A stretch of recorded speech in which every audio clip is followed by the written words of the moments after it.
Good morning, students. Now today we will begin chapter number 3 from the portion of your civics, that is colonial agrarian policies. Now let us see at a glance what we are going to study in this chapter. We are going to study about the colonial rule setup, measure land revenue settlements. Now in this we will study about Izadari system, permanent system settlement, Mahalwari settlement and Ryotwari settlement. Now you have read in the previous chapter that land revenue was most important source of income for the colonial government. It was necessary to establish a system of estimating and collecting land revenue from the peasants. Various land revenue systems came to be established in different parts of the Indian subcontinent. We will discuss these and their impact in this chapter. We will also see how commercial crop, opium and indigo helped the British maintain a profitable balance of trade at the cost of impoverishment of Indian peasantry.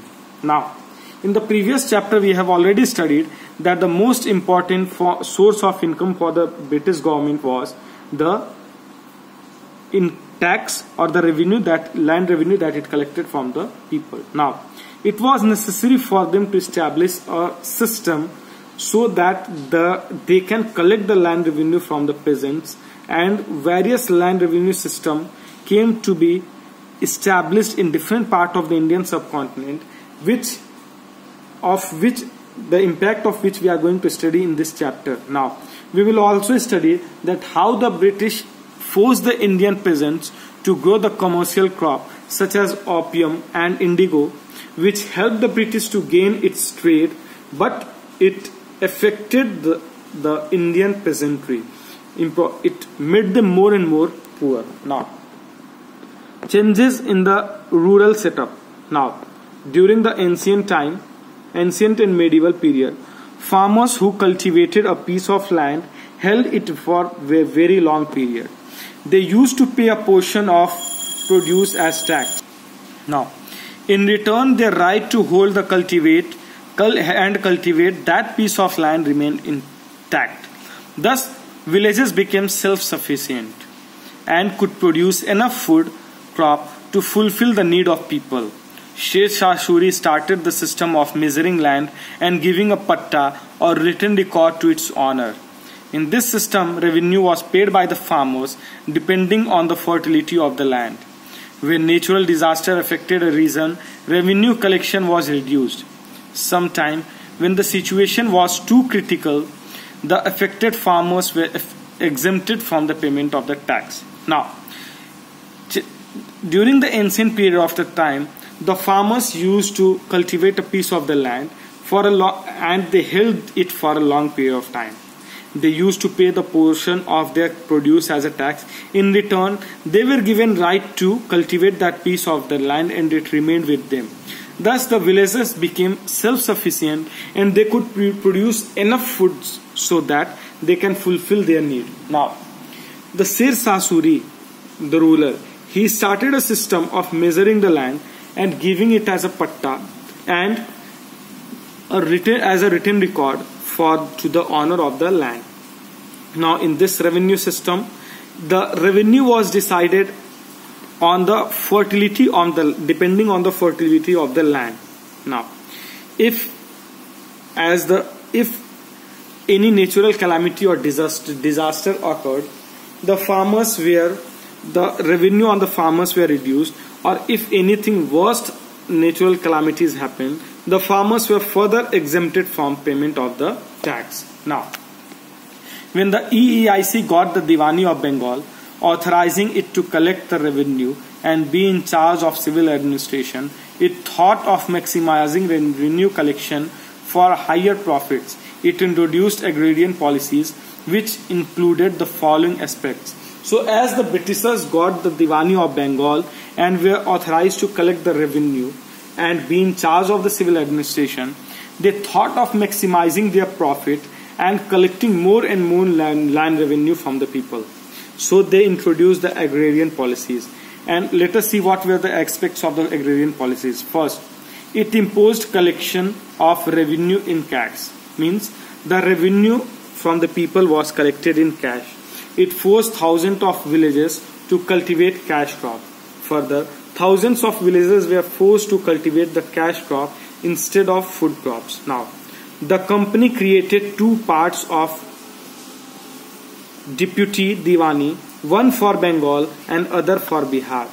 So what the company did, it created two posts of Deputy Diwani. One was for the Bengal, collecting revenue from the Bengal, and the other was from the Bihar.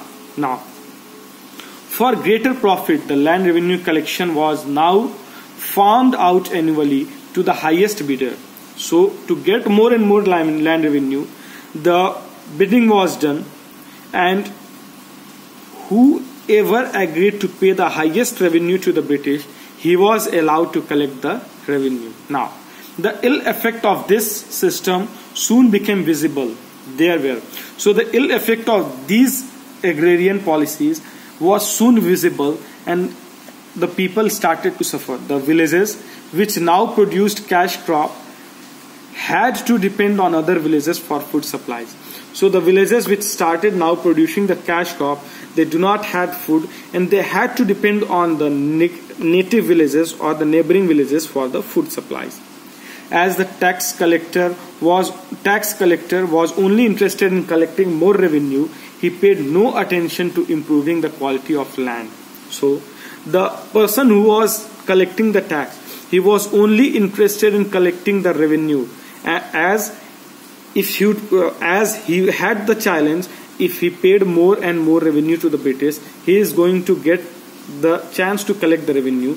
So he had to collect more and more revenue. So he did not pay attention to improving the quality of the land. Now, the poor peasants, ruthlessly exploited by the tax collector, either left their village or became landless.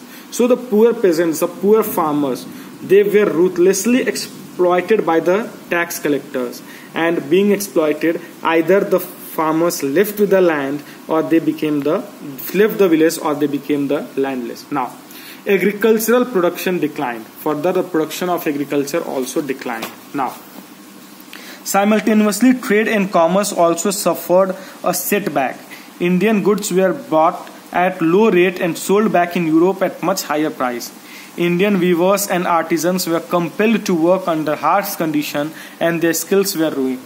Simultaneously, due to this, the trade and commerce also suffered, as the goods from India was bought at the low price and sold in the Europe at the higher price.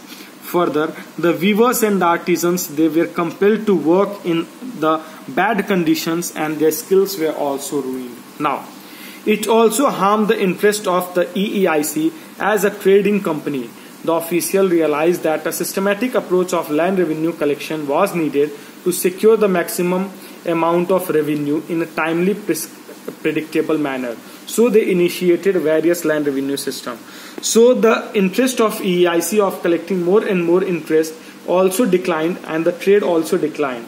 So to get a more better approach, they decided to make a systematic approach so that they can maximize the revenue at a timely prescribed manner. So they initiated various land revenue systems. Now, tomorrow we will begin from major land revenue settlements. Thank you.